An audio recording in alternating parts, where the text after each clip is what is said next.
Welcome to the Life on Shuffle podcast, a collection of stories about people who have taken chances, embraced the unexpected, and inadvertently discovered their passion.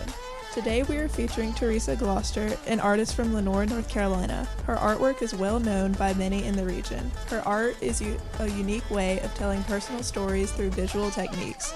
Also in the room today, we have Natalie, Karagen, Makenna, Dayah, and Josh. Welcome to the show, Theresa. Thank you. So, what made you agree to join us today? Well, Dayah just asked me and I just agreed. It was that simple. Okay. So, my question for you is, what was your childhood like? Like, how did you grow up? Well, the first memory that I have, we lived in West Virginia. I was born in Gary, West Virginia, in a little place called Filbert, and it was in Holler number 9, and it was a coal mining camp. And we lived there until I was 5 years old, and they began to, close the mines down, coal mines, and so we moved back to North Carolina. That's where my grandfather was from, and my grandmother and grandfather raised me. When you were like a teenager, what do you think like your biggest influence was? Like who, if it was a person or maybe a place, what do you think influenced you? During my teenage years, I'm going to say it was mainly the community, the church. You didn't go outside of where you lived other than, you just in the community. And you was from church to home until you got ready to graduate, leave home. Then you had to have plans where you were going to go or what you were going to do in life. So, since you said that like, a lot of the places you went to was like church and home, did you have a job or not as a teenager? The first job that I had was at the Blue and Rock Country Club. And I'm going to say, I was a teenager, maybe 18 at that time. Other than that, I had never had a job. And do you think like the area you grew up in like influenced you? Influenced me in what, my art or what? Yeah, your art, your career. Now that I look back, that's what I paint about is the memories of my childhood and how I grew up. So, did you attend college after? No, I went to beauty school. I'm a beautician by trade. And I went to Wilmington, Delaware. It was in Wilmington, Delaware where I went to school. What interest did you have when you were in college as a beautician? It was just to do hair and do different styles. And I was just into, just hair, fingernails, glamour, anything like that. That's what I was into. So was that always like your original career path? Like you knew that you wanted to do something like as a beautician, like whenever you were a kid, were you like, oh, like I'm really into this, like I wonder if I want to do this? No. My mother was a beautician. My biological mother was a beautician. And it was my grandmother had 13 kids, so you could have picked up anything, because she could cook, you had to do hair, you had to do it all. So, because my mother done hair and she went to beauty school, well, it was like, my aunt called and said, you can get in beauty school here in Delaware. Why don't you come up here? So I did. I didn't finish there. I finished at Leon's in Greensboro. But whenever that like came up, did that kind of click for you where you were like, well, maybe I would be good at that, maybe that's like something that I really would like to do? Yeah, I thought that was, I can do this. A lot of people already, before I went to school, we would, in the community, they would say, Theresa, cut my hair, fix my hair. We all did that. I had to pay for it sometimes. Because my one cousin asked me to cut her bangs, and I pulled her hair down and cut over top and the hair just shot up. And I had to run. I didn't know how to cut hair then. Looking back, did you ever think that, like, where you are now, did you ever think that maybe, like, being a beautician would not be, like, your main hobby or your main career? Like, did you ever think that was going to be something that maybe had been minimized? Because I know, like, whenever we were talking outside, you said that you still do that, but it's just not as many people as you did before. Yeah, I thought that I would always do hair and would retire Mm-hmm. just doing hair. I never dreamed. Well, I could cook. Just whatever that you want to do, you can just try it. And I could sew. At one point, I would, I was making baby quilts. At one point, and I would sell the quilts or give them to my nieces, nephews. And then at one time, I was selling pies. I'd make pies and sell pies. Just because my grandmother was a great cook. She was great in all these areas. Mm-hmm. And so it was always something to do. So I know, like, whenever we were talking out in the hallway, that you were telling us how, like, it kind of came to you, like, to do artwork and stuff like that. But I thought it would be, like, maybe nice to share, because I know Makenna, I know that he didn't hear that either. So would you like to share, like, how you knew that you wanted to go into art and make art? Okay, now that story is long, but I'm going to cut it short. I'll cut it down to the point where I was getting ready to go through a second divorce. And I felt like that I failed because I said, this is twice. And I said, I felt like I was successful doing hair, but I wasn't successful, being married. So one day I was just standing in the living room at my house, and I just started praying, and I asked the Lord to give me something from Him and show me what His success would be for my life. And I asked Him to let it be something that I'd never done before, because I didn't want man to be in it. I just wanted not to look at somebody else. And about 2 or 3 weeks later, I was just laying on the bed, and I heard this man talking, and I was in HGTV. That's what it was. It was on that. And I heard the man talking, and when I looked, and he was showing his art, and I said, I know they don't call that art. And I just started laughing. And I said, I can do that. And a voice just went off inside me and said, oh, you can? What would you do? I said, I'd paint my childhood.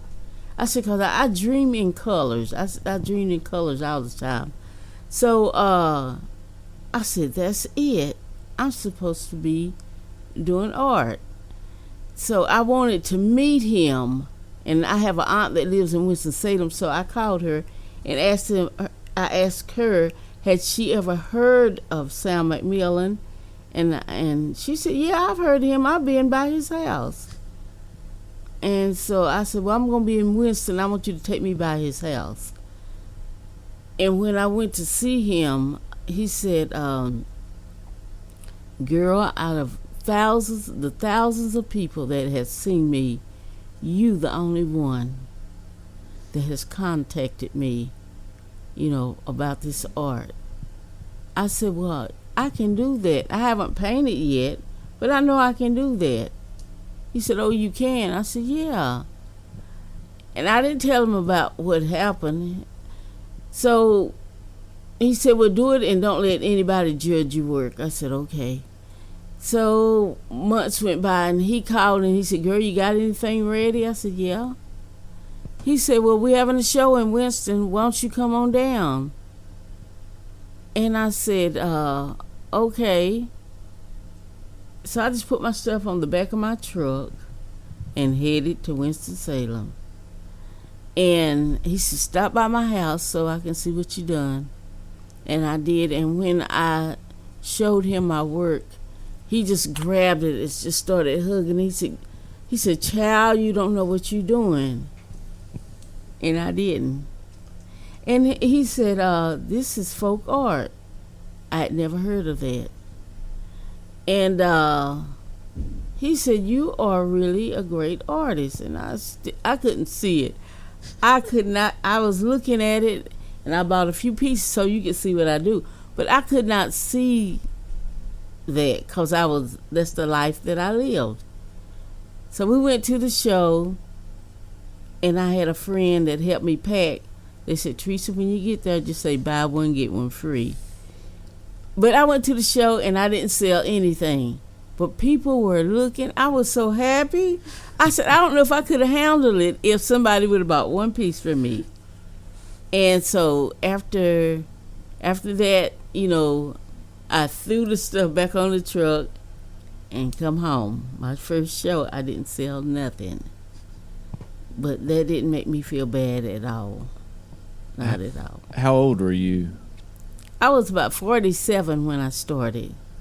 So you'd probably done a lot of different things before that point, and then your success at that show was how everybody just loved it. It didn't matter if you sold anything, and people's response to looking at it was the a joy response, to you. And I had never prayed and asked for a gift.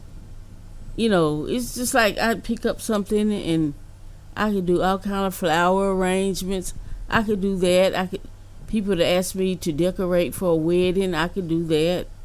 It was just, but I didn't look at that as, a gift or just something I could do. So I know that you were talking about how it made you so excited that people at that art show, like even just looking at it, that like you found that really successful. But like, did you have any fear of maybe like the people around you, like your family back home, like maybe they would judge you for it, or just kind of taking on a new task, they would be like, does she really know what she's getting into? They never entered my mind.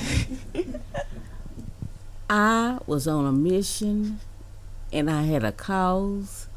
And I said, to me it's very spiritual, because I said I asked God to give me something from Him. So now I'm not looking at people. I'm not looking for a pat on the back from anybody. It's not them I'm trying to please anymore. And once that happened, it's like something tells me all the time, don't look to the left, don't look to the right. Keep your focus straight ahead. Just keep looking straight ahead. Because there's always going to be those kind of people that are going to make you feel lesser than, or try to make you feel bad, or say things to you. And I'll just say, God said He'd fight my battles. And I said, I'm going on, because people have done things. Just because I paint, you don't think it's a flower bed of ease. Because people will just say things to you. You say, I can't believe they said this to me. And when they say those things, you say, well, God said He'd fight my battles. You ain't supposed to get upset, because everybody's not going to like you.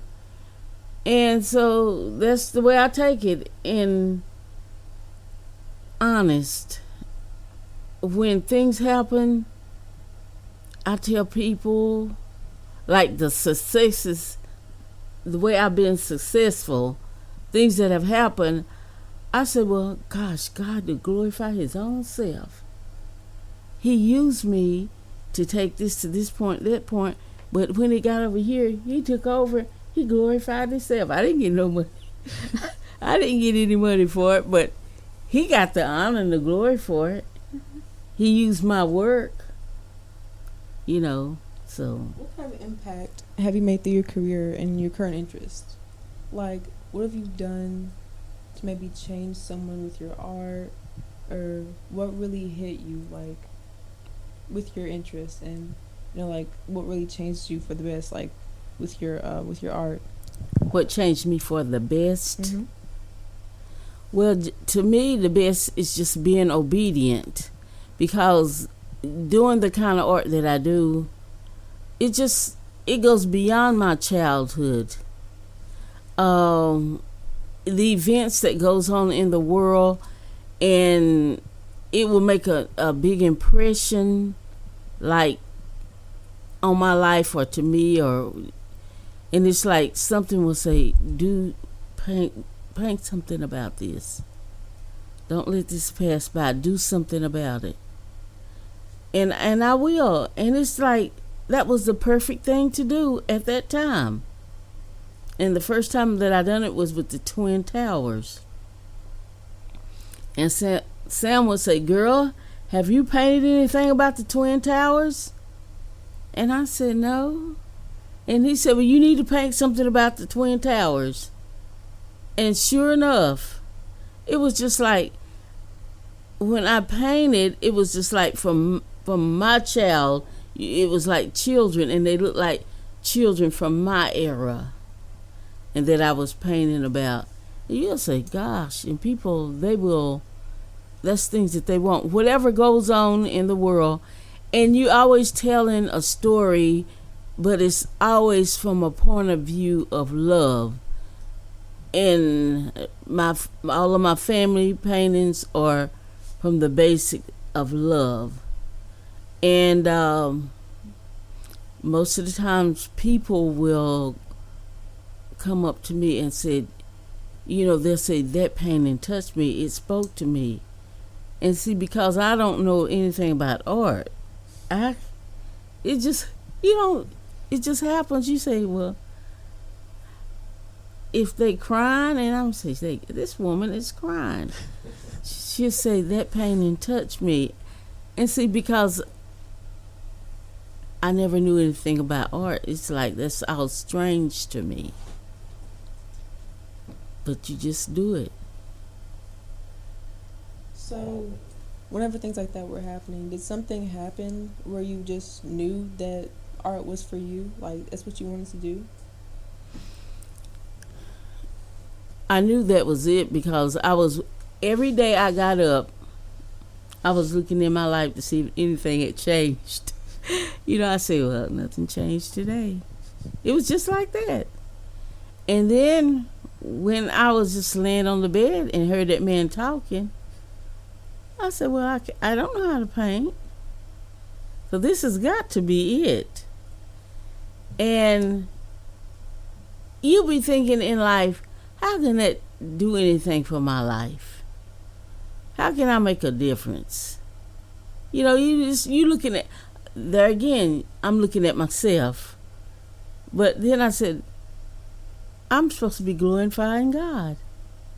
I don't know how he's going to use it. I don't know what he's going to do. He can do anything. He owns the world, is in the palm of his hand. So when my work, somebody called me, it was around February. It was right before I went to the show in Chapel Hill. And they said, "Theresa, I just seen your work on Good Morning America." They called it, GMA? They were only saying the initials. So I said, wow. I didn't think nothing of it. I wouldn't tell nobody what they was doing, what she said, because I wasn't familiar with it like that. But then by the time I got to my art show, it was like that was the talk. And they said, "Theresa, did you know your work is at Christie's, hanging on the wall?" Well, if you don't know anything about Christie's, you just said, "Well, what is Christie's?" And to come to find out, they were having this big auction in New York of Leon Talley's, all of his things. And he had bought a lot of work from me at Farrington. So my artwork was on the wall at Christie's. And all these professors and all these people that are in a different kind of circle, they knew all this stuff that was going on. I live down over here, so I didn't know what was going on.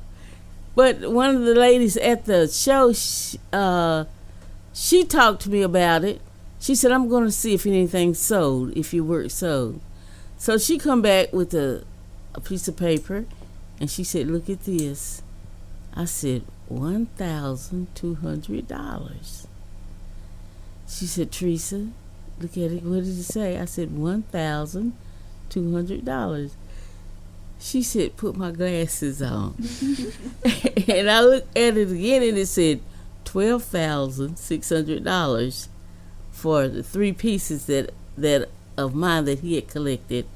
And somebody had bought it, and she said, you need to add a 0. And a lady beside of her said, no, you need to add a comma.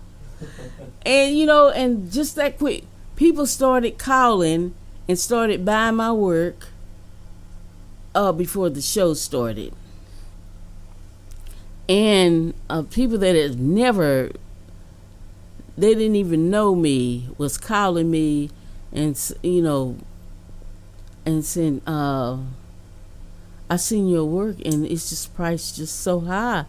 Where can I get something of yours? They were talking to me, like that. Mm-hmm. And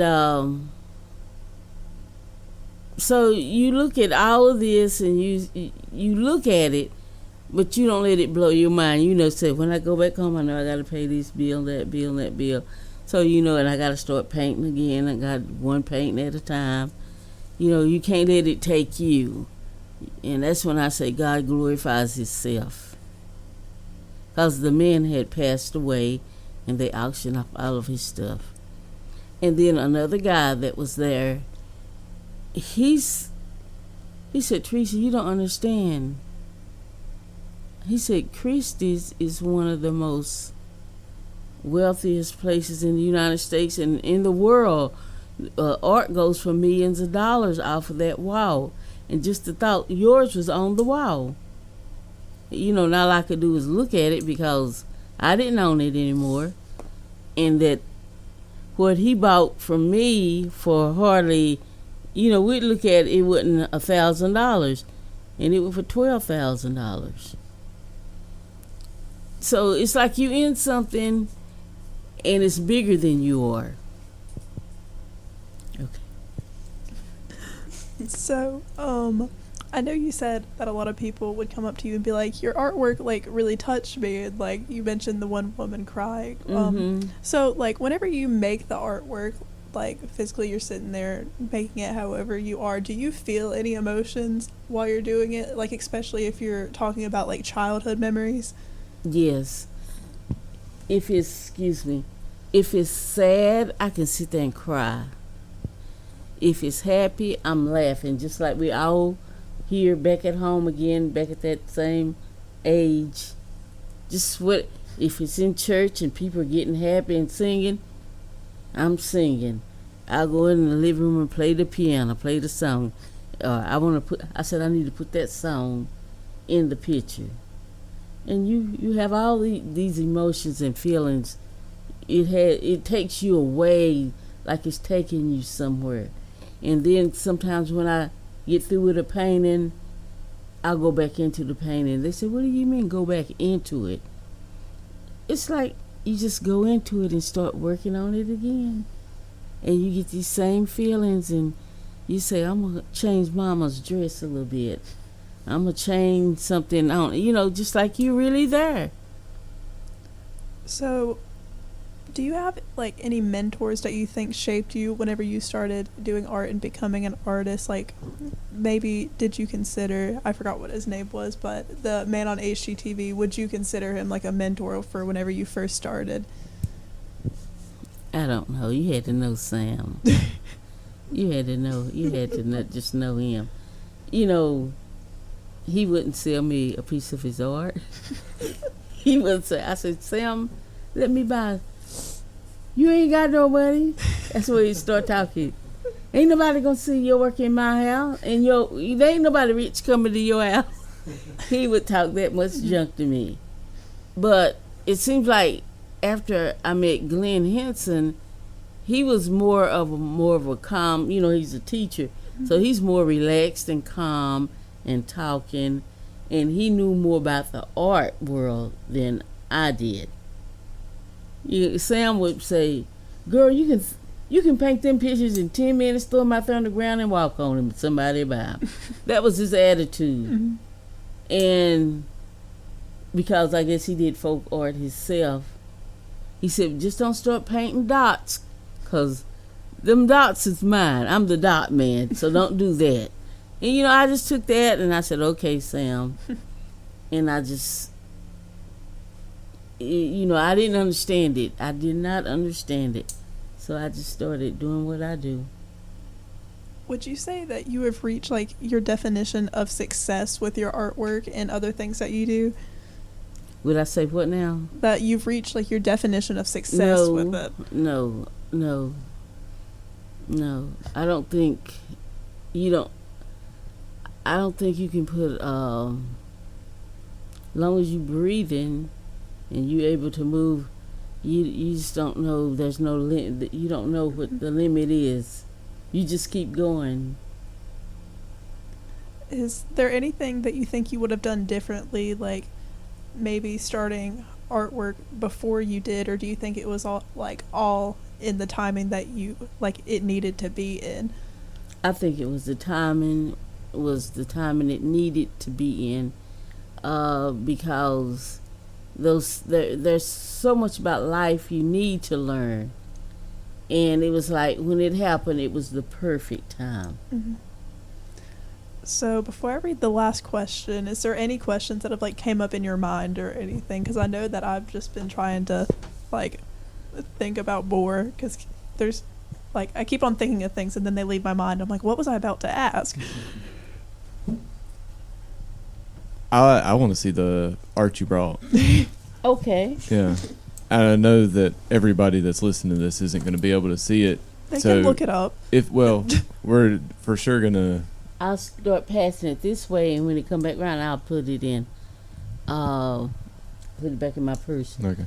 But this is a little painting. This is what it looked like to me when we went to the spring. When I was young, we had to go to the spring to carry water.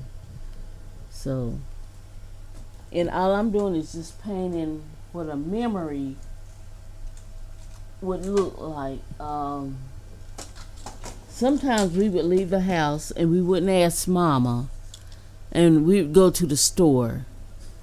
And this is what the little store would be like. And Mama would get on the edge of the bank, and she would call everybody by their name and would tell us to get to the house, and on the way to the house to get a switch because we had left the house. This one is after she used the switch. She said we like little angels now. and there's this man, he was a preacher. He would always say, they had prayer meeting up there last night. They just like little angels now. So that's that. And this would be like what church would be like.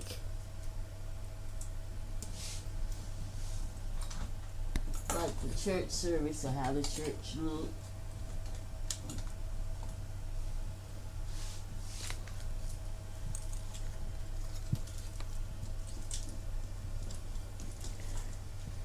This would be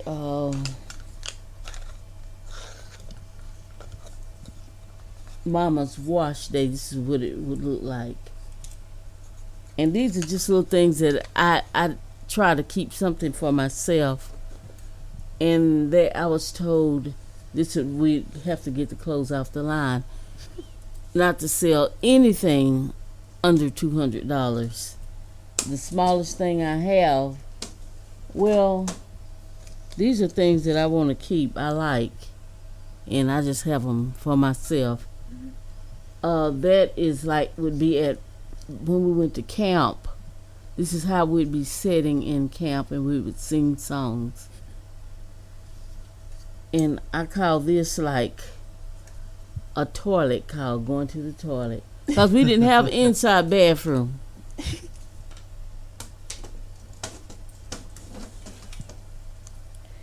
And this would be like the Saturday night bath.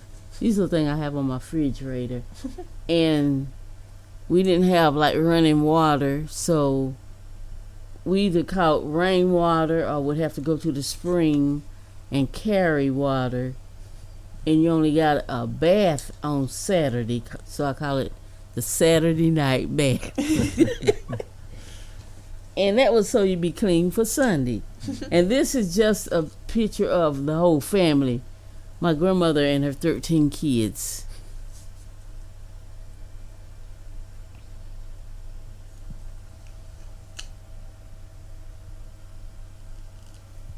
And even though times was hard, you found happiness within your family. There was always plenty to eat, or somebody's chickens running around laying eggs, and we would get them and cook them. And this lady I painted that picture this year at my Farrington show. This lady, she would say, "I'm going to call the welfare on you young'uns, because y'all, getting my eggs." And we said, these chickens laid eggs in the woods, or they was in our well house. So when we heard the chickens cackling, we get the eggs and cook them. Okay. So what's the best way for people to see your work? Do you have a website or social media? I'm sure we got to all experience that and see it firsthand, but I'm sure everybody that's listening to this would like to see it as well. Well, I will be doing a show. It's going to be in Edgewood and Blowing Rock the 26th of June. And mainly, if a person want to see my work, if you go online, you're going to see something. And I have, my house is just its own museum. It is. And actually, I wanted to ask you a question about the houses in your pictures. I know they can't see it because they're listening, but the pictures have houses and they look kind of similar. Whose house is it? That was a house that my grandparents rented, that house, when we moved from West Virginia. And it was like an old gunshot house. That's what they called them. And it only had 4 rooms in it. And a lot of times I paint about each room what went on, because it had 2 bedrooms. Mom and Daddy had a bedroom. There's the other one. Bedroom was, they had 2 beds. The boys slept in one, the girls slept in one. And you just had to make do until you could do better. But even though it was, you had to do what you had to do, you didn't complain because you were happy because all the family was together. And we was just you survived, you made it. And Daddy, he worked for the United Coal Miners, so it was you didn't want for anything. You just had to wait till your turn to where you could get a house built or buy the land or whatever. Eventually, all of that, it came with time. But, you just had to do the best you could. So this is a little off topic, but I heard that you made a jacket for Whoopi Goldberg. Did you ever see yourself making something that someone as famous as her? No, because Leon Talley was at my art show, and when I first met him, I'm looking at him saying, now, who is this? What is it? He's going to start asking me a lot of questions, this year about your family, this your childhood, talking to me like that. I didn't know who I was talking to. So he talked, and I found out that, he was a famous clothes designer. And so after I met him the first time, the second time when he come to the show, he said, I come all the way down from New York just to see you. I said, I've been thinking about you. And he was what, 6'7" or 6'6". So, he was a tall man.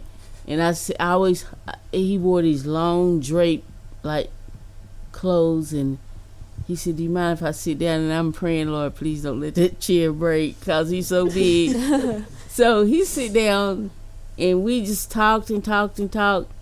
And he bought a lot of work. And I said, well, I design dresses too. He said, you do? He said, Theresa, let me see your dress. So I took the dress. It's in a brown paper bag. I took it out, and I put it on, and I modeled like I was modeling. And his mouth just dropped open. He said, oh, my God, Theresa, look at that dress. I love that dress. But there's so many people around, it was like I wasn't paying him any attention. He just kept saying, Theresa, I love your dress. And I said, thank you. He said, it's so Whoopi. Whoopi, this looks so much like Whoopi. And I haven't got her anything for her birthday. I would like to get that for Whoopi. So he bought the dress. And I said, well, I made a jacket too. He said, Theresa, get the jacket. I said, you going to watch my booth while I'm going to the car and get it? And I had to walk almost a half a mile to the car. He said, I will sit here and wait for you till you get back. But I told the girl that was over the show that he was watching my booth. So she went, to him. And I bought the jacket back. And he loved both pieces. And to make a long story short, he got both pieces. And then one day he called and he said, Theresa, where are you?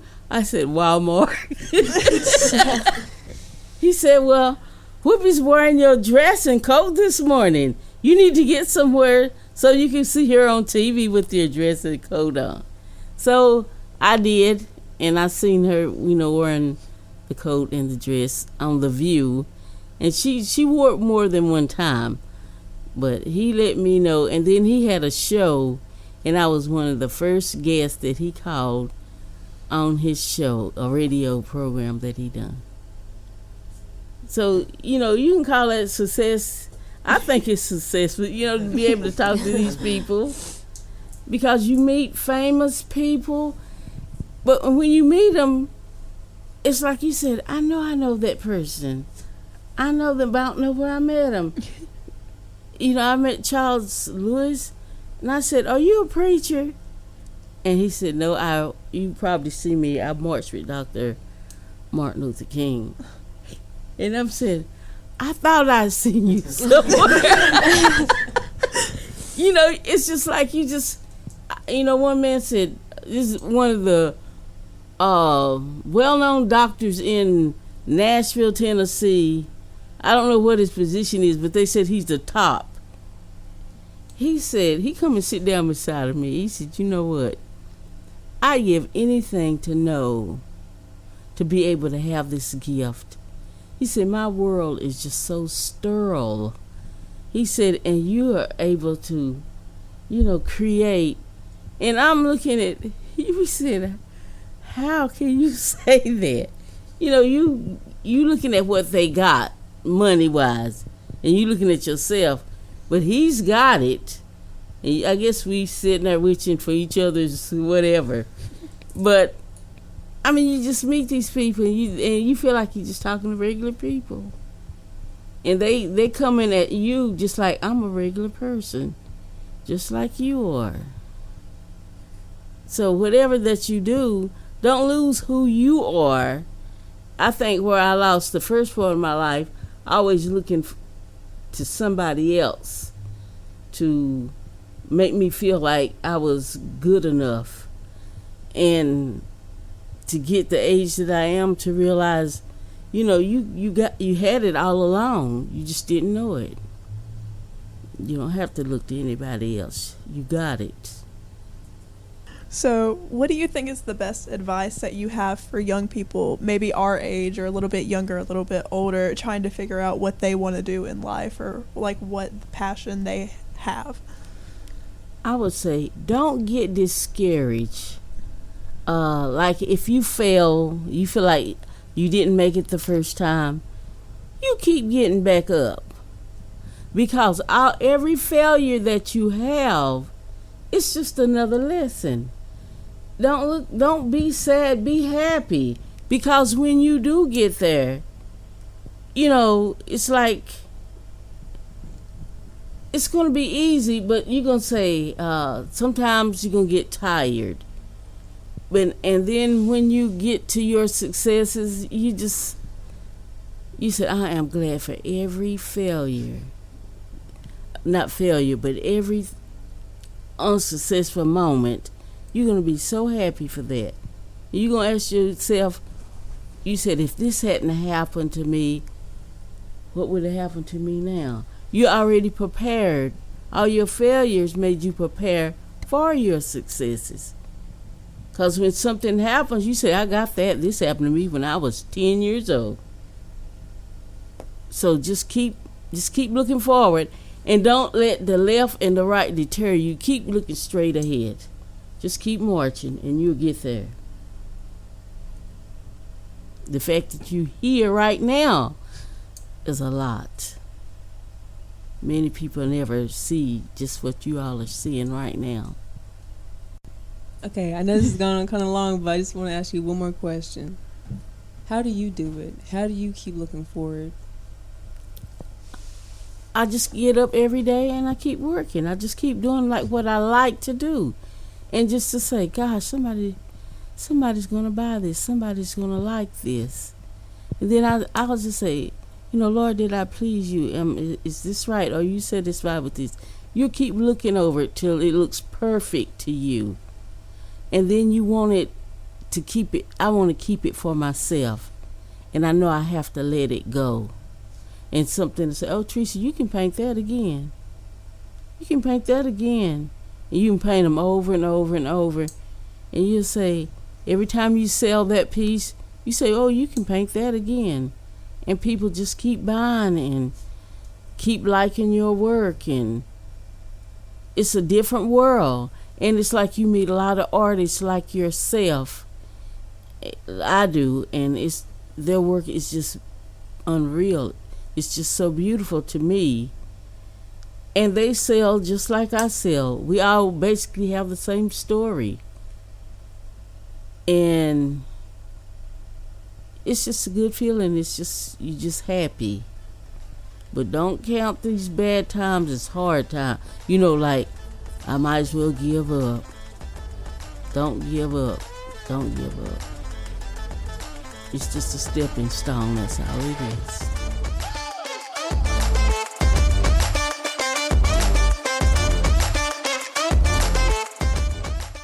Thank you to Theresa for joining us today. Today's episode was recorded on April 20th, 2023. This episode was produced by Makenna Carswell, and it was hosted by Natalie Crump with the help of co-hosts Karagen Bailey and Dayah Dula.